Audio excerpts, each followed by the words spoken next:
Grosse journée au Palais de justice de Québec. Plusieurs causes ont été entendues, notamment sur conduite avec faculté affaiblie et consommation d'alcool. On rejoint notre journaliste Geneviève Descaries qui s'est rendue sur place. Alors, Geneviève, comment se sont conclus ces procès aujourd'hui? Oui, tout d'abord, le chauffeur Robert Leblanc a connu sa sentence aujourd'hui. Mais avant d'expliquer celle-ci, j'aimerais rappeler les faits.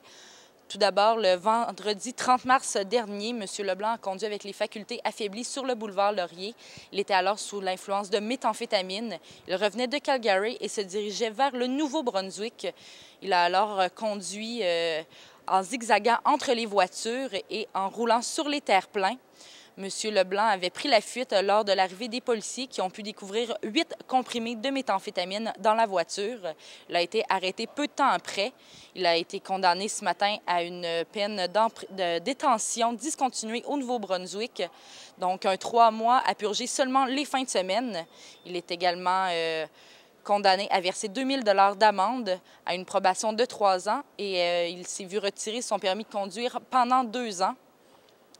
Il est important de préciser que M. Leblanc avait des antécédents de conduite avec faculté affaiblie et également d'introduction par effraction.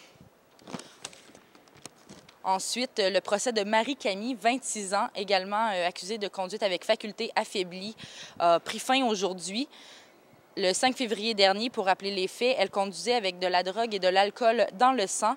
Elle a plaidé coupable. Elle avait des antécédents en 2007 où elle avait reproduit le même scénario. Elle avait alors été condamnée à 600 $ d'amende, soit la peine minimale pour ce type d'infraction. Il s'agit donc d'une récidive. Elle a entrepris des démarches pour régler son problème de consommation. Et elle est condamnée à verser une somme de 2 500 $ payable en 6 mois et son permis est confisqué pour 18 mois. Finalement, beaucoup de causes importantes ont été reportées pour les prochaines semaines. Oui, tout d'abord, le procès d'Yvan Beaudet, accusé de crimes sexuels et d'atteinte à la pudeur, est reporté au 28 mai prochain. En fait, M. Beaudet devait plaider coupable à certains chefs d'accusation, mais la procureure de la Couronne, Valérie Lahaye, demande à ce qu'il plaide coupable à tous les chefs d'accusation, ce qui explique présentement le délai.